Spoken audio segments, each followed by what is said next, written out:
Hello, my good friends. How are you today? May God bless you all. Imagine this: a billionaire's perfect wedding, glitz, glamour, the elite of New York holding their breath for the I do. Then bam, the doors fly open and in storms a pregnant woman no one's ever seen. She slaps the groom so hard the room shakes and drops a bombshell. You tried to kill me. Who is she? How'd she get here? And what secret is this golden boy hiding that's about to torch his empire? This isn't just a story, it's a reckoning.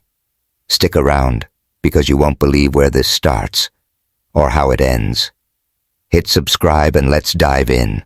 The Waldorf Astoria's grand ballroom glittered like a damn jewelry box on October 15th, 2025. Crystal chandeliers hung heavy from the ceiling, casting golden light over rows of velvet chairs packed with New York's elite, Wall Street sharks, politicians with fake tans, and socialites dripping in diamonds. The air smelled like expensive perfume and money, thick enough to choke on. A violin quartet hummed softly in the background, their notes weaving through the low buzz of anticipation. This wasn't just any wedding. This was the wedding. Ethan Caldwell, real estate billionaire and golden boy of Manhattan, tying the knot with Olivia Bennett, daughter of a property tycoon who owned half the East Coast. Everyone who mattered was here, sipping champagne and waiting for the big moment, until the doors crashed open. The sound hit like a thunderclap, two massive oak slabs slamming against the walls, rattling the chandeliers. Heads whipped around. Gasps rippled through the crowd. The violins screeched to a halt, leaving a hollow silence that sucked the air out of the room. Standing in the doorway was Rachel Harper, 27 years old, 7 months pregnant, and looking like she'd crawled out of hell to get here. Her dark hair hung in tangled clumps, streaked with dirt. The thin dress she wore, some faded blue thing she'd probably grabbed from a thrift store, clung to her swollen belly, torn at the hem and streaked with mud. Her bare feet left faint smears on the polished marble floor as she stepped forward, her breath coming in sharp, ragged bursts. But her eyes, God, her eyes burned. They locked onto Ethan like twin flames, and they didn't waver. Every single person in that room froze, staring at this ghost of a woman who didn't belong. A guy in a tux near the front whispered, "Who the hell's that pregnant chick?" A woman with a Botoxed forehead hissed back, "Is she crazy? Security?" But Rachel didn't care. She didn't stop. She marched down the aisle, her steps uneven but relentless, her hands balled into fists. The crowd parted like the Red Sea, too shocked to do anything but gawk. Up at the altar, Ethan stood tall in a custom Armani suit, his dark hair slicked back, his jaw sharp as ever. He'd been about to kiss Olivia, lips inches from hers, hands resting lightly on her waist, all poised and perfect like some damn movie star. Olivia, in her Vera Wang gown, looked like a princess, blonde curls cascading down her back, diamonds glinting at her throat. The officiant had just said, "You may now kiss the bride," when Rachel burst in. Ethan's head snapped toward the sound, and the second he saw her, the color drained from his face. It was like someone had yanked the plug on him. His tan faded to ash, his mouth twitched, and his whole body went stiff. Olivia frowned, turning to follow his gaze. "Ethan, what?" She didn't get to finish. Rachel reached the altar, and before anyone could blink, her hand flew up and cracked across Ethan's cheek. The slap echoed like a gunshot, sharp and brutal, bouncing off the gilded walls. Ethan's head jerked to the side, a red mark blooming fast on his skin. A collective gasp erupted. Someone let out a little scream. Champagne glasses clinked as people jolted in their seats. Olivia stumbled back, her perfect composure shattering. "What the hell?" She snapped, wide-eyed, clutching her bouquet like a shield. Ethan touched his face, stunned, his breath hitching. The room exploded into chaos. Whispers turned to shouts, phones came out, cameras flashed. Rachel stood there, chest heaving, her palm still stinging from the hit. She didn't flinch, didn't back down. She stared him dead in the eye and spat.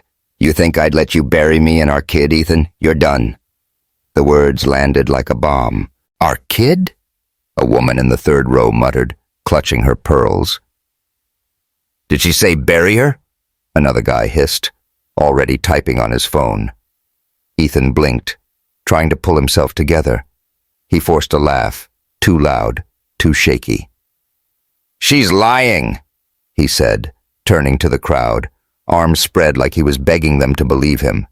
"She's some nutcase I don't even know. This is insane." But Rachel wasn't done. She reached into the pocket of her ragged dress and yanked out a crumpled stack of papers, slamming them onto the altar between Ethan and Olivia. "Go ahead, Ethan," she said, her voice low and steady, cutting through the noise like a blade. "Tell them these are fake too." The papers hit the table with a soft thud. Medical reports from a rural Oregon clinic, scratched-up pages detailing dehydration, hypothermia, and trauma from prolonged exposure. A DNA test, stamped and official, showing the baby in her belly was his, and a tiny USB drive glinting under the chandelier light. She held it up, her hand trembling, but her gaze rock solid. "Or maybe they should hear it from you." Ethan's jaw tightened so hard you could see the muscle twitch. He lunged for the USB, but Rachel pulled it back, stepping closer to the officiant's mic. She plugged it into a speaker someone had left on the table, probably for the vows, and hit play. Ethan's voice crackled through the room, cold and clipped. "She's a loose end. Get rid of her. No traces." The crowd went dead silent for half a second, then erupted again. "Oh my God!" a woman gasped. "He tried to kill her?" a man barked, standing up. Olivia's face twisted, confusion, then horror, then fury. She ripped her hand out of Ethan's grip. "You said you were single, you bastard!" she yelled, her voice breaking. She tore the massive diamond ring off her finger and flung it at his chest. It bounced off his suit and clattered to the floor, a tiny, pathetic sound in the middle of the storm. "We're done," she hissed, and stormed off the altar, her heels clicking loud against the marble. Ethan spun around, panic flashing in his eyes. "Olivia, wait!" But she was gone. He turned back to Rachel, mouth opening like he wanted to say something, anything to claw his way out of this. Before he could, a voice cut through the chaos, low, steady, and ice-cold. "You're no son of mine." It was Margaret Caldwell, Ethan's mother, rising from the front row. Her silver hair was pinned tight, her face like stone. She didn't look at him as she walked out, her heels echoing in the stunned silence. Security moved in then, two burly guys in black suits stepping toward Rachel. "Ma'am, you need to leave," one of them grunted, reaching for her arm. She yanked it back, spinning to face the crowd. "He left me to die in the middle of nowhere," she shouted, her voice raw but unshaken. 7 months pregnant, alone in a forest, because he wanted this. She waved a hand at the glittering hall. "More than us. You want to hear how your golden boy operates?" The guards hesitated, glancing at Ethan. He raised a hand, signaling them to stop, his face a mask of forced calm. But his eyes, those sharp, calculating eyes, betrayed him. They darted around the room, searching for an exit, a lifeline. He was cornered, and he knew it. Rachel stepped closer, her voice dropping to a venomous whisper only he could hear. "You thought I'd stay dead, didn't you?" For a moment, the world shrank to just the two of them. Rachel, battered but unbroken, and Ethan, crumbling under the weight of his own lies. The crowd held its breath, waiting for what came next. How had she gotten here? What had he done to her? And how the hell was she still standing? "Hey, what do you think Ethan's hiding?" How far would you go to bury a secret like that? Hit that subscribe button and drop a comment. I want to hear your guesses. Part 2's gonna blow your mind with where this all started. Don't miss it.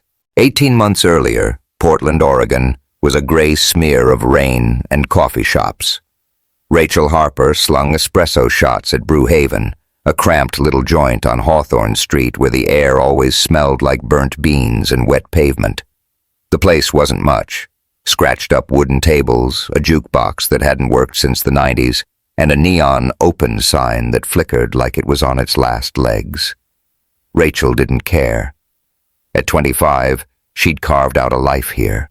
Small, messy, but hers.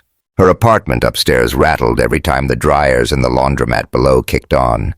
The walls so thin she could hear her neighbor's TV blaring late-night reruns. It wasn't glamorous, but it beat the hell out of the trailer park she'd grown up in with her mom, scraping by on tips and grit. Rachel wasn't the type to dream big. Love?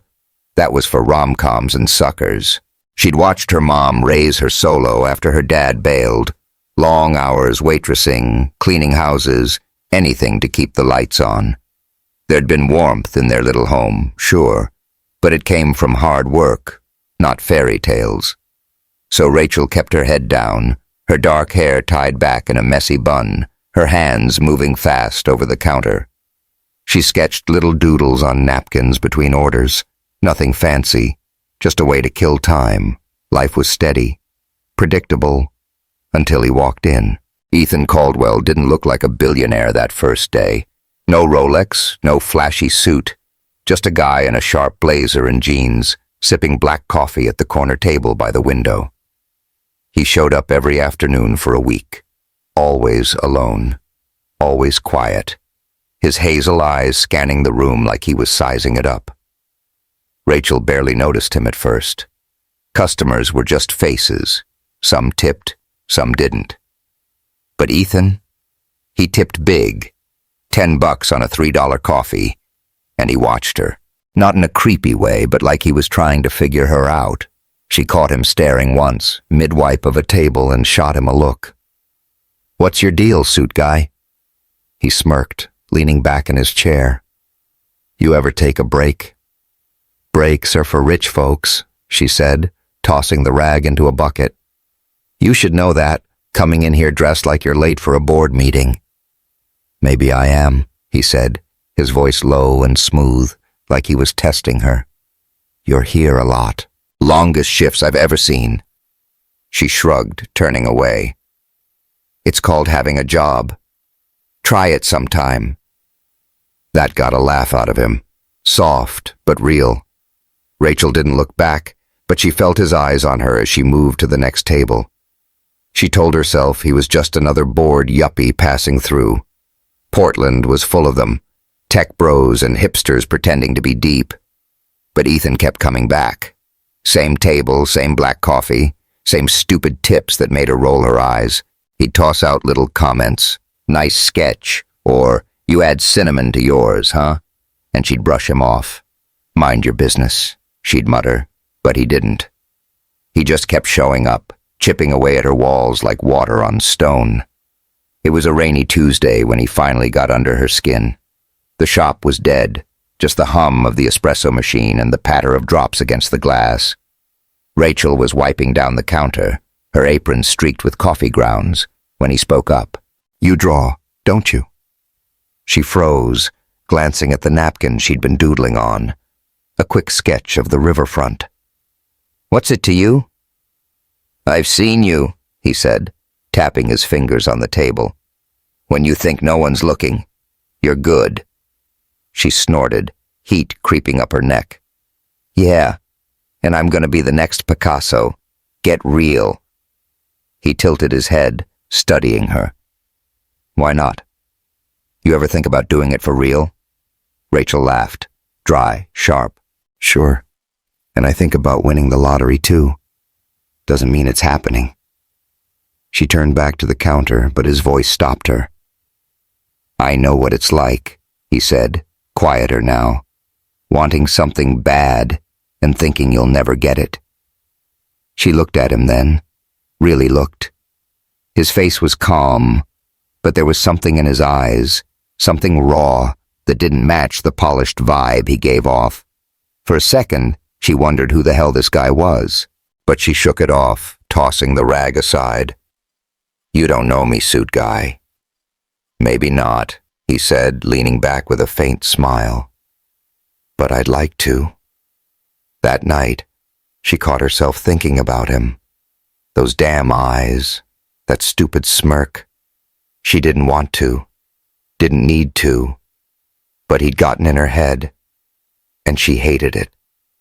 Weeks slid by, and Ethan became a fixture. He didn't push, didn't flirt like some sleaze, he just existed, asked about her day, commented on her sketches when she wasn't looking, left tips big enough to make her mutter, "Take your charity somewhere else." But he'd grin and say, "Not charity, you earned it." Slowly, she stopped fighting it. She started expecting him at that corner table, like he was part of the furniture, the old clock on the wall, the chipped mugs, and Ethan.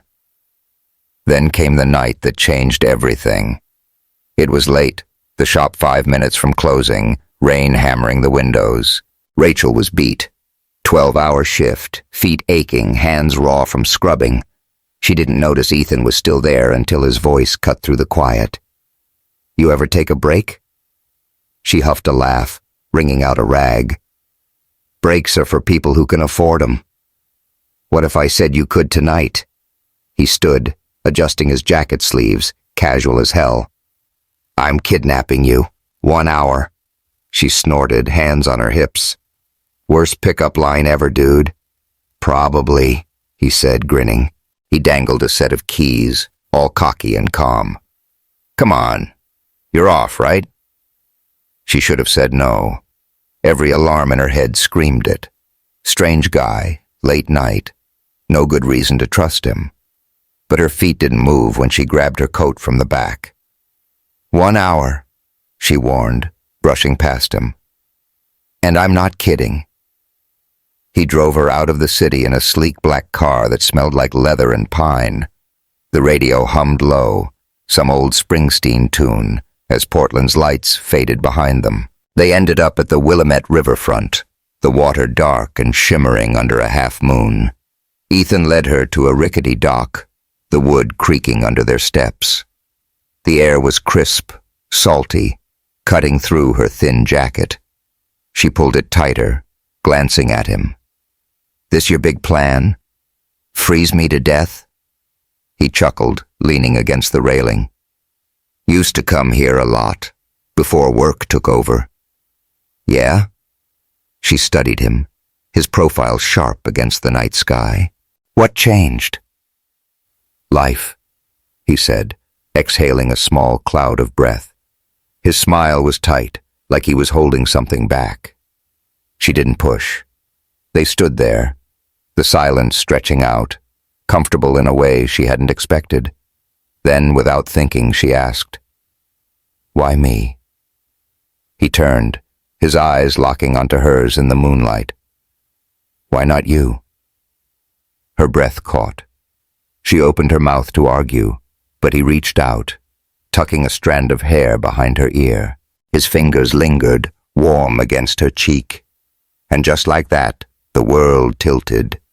He leaned in, slow enough for her to pull away. She didn't. His lips brushed hers, soft, tentative, then deeper. It tasted like coffee and rain, and when he pulled back, she felt it in her bones. Nothing would be the same. 2 months later, on a rooftop bar overlooking Portland's skyline, Ethan dropped to one knee. "Marry me, Rachel," he said. No ring, no grand speech. Just him, raw and real. Just us, no bullshit. Her heart hammered. "You're serious?" "Dead serious." She said yes, and they tied the knot in a tiny Salem chapel the next week. Simple vows, cheap silver bands, and a promise she thought would last. But as they walked out, hand in hand, she caught Ethan glancing at a man in a slick suit lingering in the back. "Who's that?" she asked. "Just an old friend," he said, squeezing her hand. His smile didn't reach his eyes. Winter hit Portland hard in December 2024, the kind of cold that seeped into your bones and stayed there.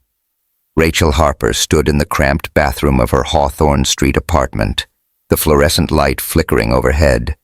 Her breath fogged in the chilly air as she stared at the plastic stick in her trembling hands, two pink lines glaring back at her. She blinked, rubbed her eyes, looked again. Still there. Pregnant.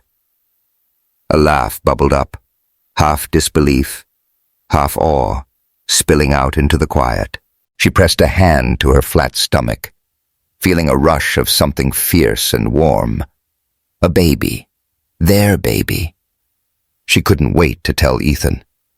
Grabbing her coat, she bolted out the door, the cold stinging her cheeks as she raced down the street. Her boots splashed through icy puddles, her heart pounding with every step. She pictured it, Ethan's sharp features softening, maybe a rare smile breaking through that cool exterior. They'd be a family, a real one. Her smile wobbled, waiting for his reaction. Ethan set the glass down, slow and deliberate. A beat passed, too long, then his lips curved into a smile. "That's... wow, babe. Great news." He stepped forward, pulling her into his arms, pressing a kiss to her forehead. She melted into him, relief washing over her. "We're gonna have a family," she whispered against his chest, her voice thick with happiness. "Yeah," he murmured, his hand sliding to the small of her back. "A family." But his grip was too tight, his voice too flat. She didn't notice, not then. She was too caught up in the glow, the images flashing through her mind. Tiny hands, Ethan cradling their kid, quiet mornings filled with laughter. She didn't see the flicker of something sharp in his eyes, the way his jaw clenched just a little too hard. Over the next few weeks, the cracks started showing. Ethan was gone more. Late nights, meetings he barely explained. He'd come home with his phone buzzing non-stop, turning away to answer in hushed tones. Rachel tried to brush it off. "You've been working a lot," she said one night, curled up on their sagging couch, her hand resting on the slight swell of her belly. He didn't look up from his phone. "Big projects," he said, short and clipped. "It's for us." She frowned, picking at a loose thread on the cushion. "I feel like I barely see you anymore," he sighed, setting the phone face down on the coffee table. "You're imagining things, Rach." His tone was smooth, but there was an edge to it, a warning she didn't catch. She forced a smile, swallowing the sting. "Maybe I just miss you." He finally met her eyes, his expression softening for a split second. "I'm working for our future," he said, reaching out to cup her chin. "You know that, right?" She nodded, leaning into his touch, desperate to believe him. But the late nights didn't stop. The missed calls piled up. One evening, she found a plane ticket to New York in his jacket pocket, dated for the next day. "Business trip," he said when she asked, brushing it off like it was nothing. She wasn't imagining it. Something was wrong. Across the country, Ethan sat in a candlelit Manhattan restaurant, swirling wine in his glass as Olivia Bennett smiled at him from across the table. Her blonde hair gleamed under the soft light, her designer dress hugging every curve. "You're late," she said, lifting an eyebrow, her voice all polish and tease. "Business doesn't wait," he replied, sliding into the seat with that easy smirk of his. "You know how it is, Ms. Bennett." She laughed, sipping her drink. "Oh, I do. Daddy's dying to lock this deal down. You're still in, right?" "Completely," he said, clinking his glass against hers. Olivia was his ticket. Her father, James Bennett, owned half the real estate on the eastern seaboard, and a marriage alliance meant billions. "Rachel?" She was a complication now, a loose end he couldn't afford. His mind was already spinning, calculating how to cut her loose. Cleanly, quietly, permanently. Back in Portland, Rachel ate dinner alone, staring at her untouched plate. Her phone buzzed with a text from Ethan. "Late meetings. Don't wait up." She sighed, rubbing her belly. "He'll come around," she whispered to herself. But deep down, a cold truth was creeping in. He was slipping away, and she couldn't hold on. Then, one night, he came home early. Rachel nearly dropped the glass she was washing when she heard his key in the lock. He stepped into the kitchen, holding a bouquet of daisies, her favorite. "For you," he said, flashing that old smile, the one that used to make her weak. She took them, hesitant, the scent of fresh petals hitting her like a memory. "What's this for?" "I've been an ass," he admitted, stepping closer. "Work's been a nightmare, and I've let it get between us. I'm sorry, babe." He touched her cheek, tilting her face up. "You're what matters." Her chest tightened, hope flaring fragile and bright. "I thought maybe you weren't happy anymore," she said, voice small. "I am," he said, his hand resting on her stomach, "and I'll be even happier when the kid's here." He pulled her close, and that night he stayed, held her, laughed with her, traced lazy circles on her belly. She let herself believe it was real. It wasn't. A week later, Ethan pitched the getaway. "Just us, before the baby," he said over dinner, his thumb brushing her knuckles. "Somewhere quiet. You deserve it." She grinned, picturing a cozy cabin, maybe a fireplace. "Where?" "Trust me," he said, kissing her hand. "I'll handle it." They drove 3 hours into Oregon's backcountry, the road winding through towering pines. The resort was a rustic cabin off a dirt trail. No staff, no neighbors, just them and the forest. Rachel didn't mind. It felt intimate, raw. That last night, Ethan poured her a glass of orange juice, his movements smooth, practiced. "To us," he said, raising his own. She clinked her glass against his, sipping the sweet liquid. It tasted off, bitter under the sugar, but she chalked it up to the warm evening. Then her head spun, her vision blurring. "Ethan," she mumbled, reaching for him. "I don't feel right." "Shh," he whispered, guiding her to the bed, his touch steady. "Rest, babe." Her limbs went heavy, the room tilting as shadows swallowed her. Panic flared, sharp and fleeting, but darkness took it away. When she woke, the cabin was gone. She was sprawled on a thin mattress in a rotting shack, the air thick with damp earth and pine. No phone, no purse, no Ethan. Just endless forest stretching out beyond the cracked window. Her stomach twisted as reality hit. He'd left her here, alone, pregnant, to die. She stumbled outside, the cold biting through her thin dress. Her legs shook, but she forced them forward, clutching her belly. Hours blurred into days. Her throat burned for water, her lips cracked. Her body screamed with every step. She chewed pine needles, sipped from a muddy creek, fought off dizziness that threatened to pull her under. One night, headlights cut through the dark, a rusted truck rumbling down a dirt road. She waved, too weak to shout, and collapsed as it slowed. A man jumped out, tall, grizzled with a soldier's build. "Jesus," he muttered, catching her before she hit the ground. "You're okay now. I've got you."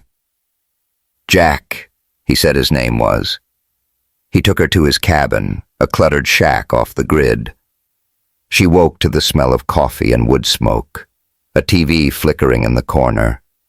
The news blared. Billionaire Ethan Caldwell set to wed Olivia Bennett tomorrow in New York. Her breath caught, rage igniting through the exhaustion. Jack frowned, watching her. "You know that guy?" Yeah, she said, her voice steel. He's the bastard who left me out there.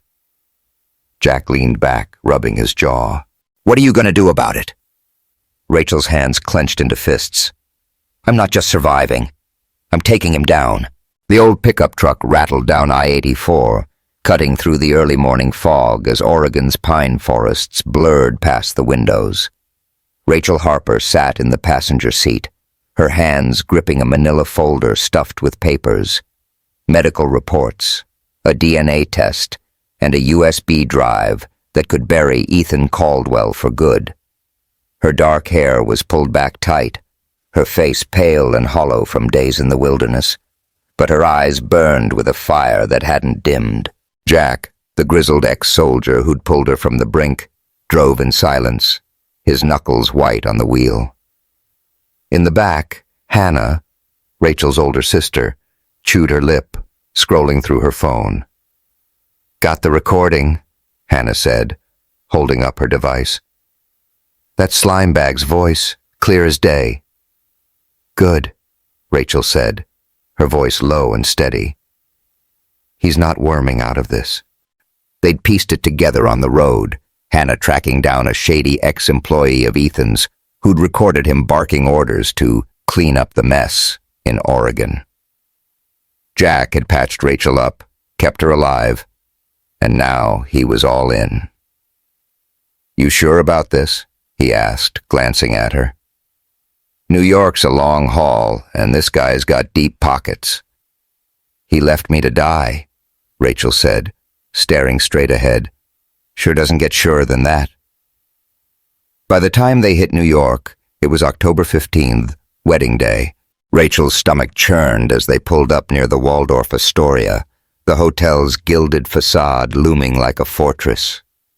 She stepped out, the thin dress still clinging to her swollen belly, her bare feet cold against the pavement. Hannah handed her the folder. You've got this, sis. Make him bleed.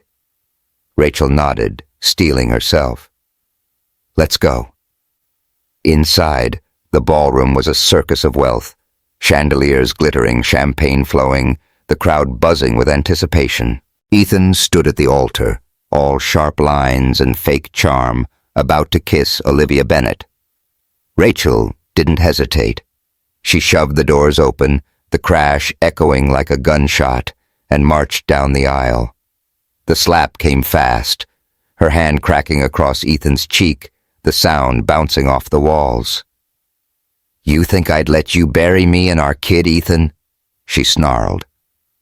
You're done. The room exploded, gasps, shouts, phones flashing. Ethan stumbled, red blooming on his face. She's lying, he yelled, voice cracking. She's some nutcase.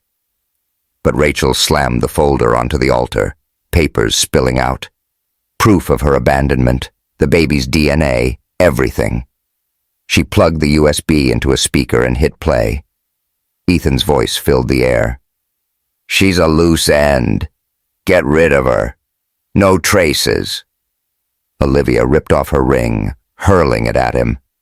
You bastard! She screamed, storming off. The crowd turned feral. Whispers became roars. Margaret Caldwell, Ethan's mother, stood and walked out, her voice cutting through. You're no son of mine. Security moved in, but Rachel faced them down. He left me to die, she shouted. 7 months pregnant, alone in a forest. Ethan's mask slipped, panic clawing at his eyes. Rachel, Save it, she snapped, stepping back as the chaos swallowed him.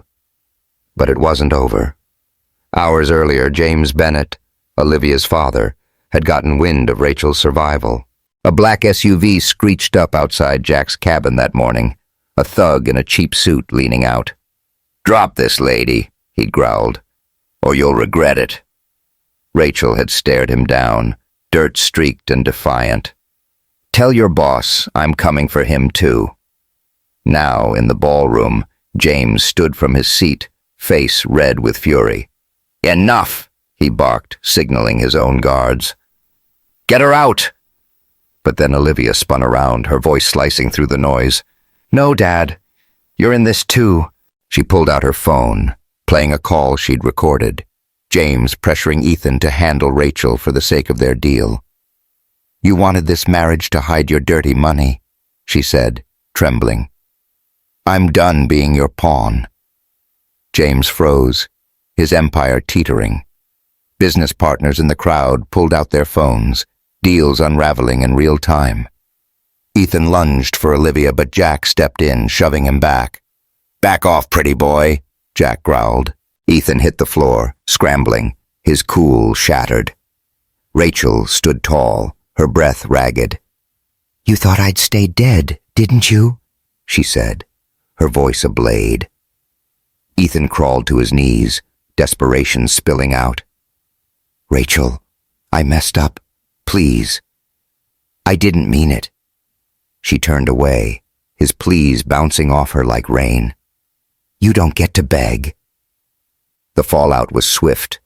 Cops swarmed the venue, cuffing Ethan as he yelled about lawyers and rights. James was hauled off too, his threats drowned by the crowd's jeers. Rachel walked out into the crisp New York night, Hannah and Jack flanking her. "You did it," Hannah said, squeezing her shoulder. "We did it," Rachel corrected, her hand resting on her belly. Months later, the courtroom was silent as the judge's gavel fell. Ethan sat across from her, jaw clenched, eyes dark with hate. He'd lost, legally, financially, socially. The settlement was massive, half his assets, enough to rebuild a life. Rachel didn't care about the money. She cared about justice, for herself, for her kid. She moved back to Portland, buying a small house off Alberta Street with a porch and a big window. The cash didn't go to luxury. It went to something real. With Olivia, now an unlikely ally, and Hannah, she started a nonprofit. Haven House, a shelter for women like her, discarded and fighting to stand again. They ran it together, turning pain into power. Olivia handled the books, her polished edge softened by purpose. Hannah painted the walls, her loud laugh filling the space. It wasn't just charity. It was a middle finger to every bastard who'd ever counted them out. One evening, Rachel sat on her porch, cradling her newborn son, Liam, in her arms. His tiny fingers curled around hers, warm and fragile, a promise of something new. The sky stretched wide over Portland, streaked with pink and gold. She looked down at him, her voice a whisper. "We're free now, little man."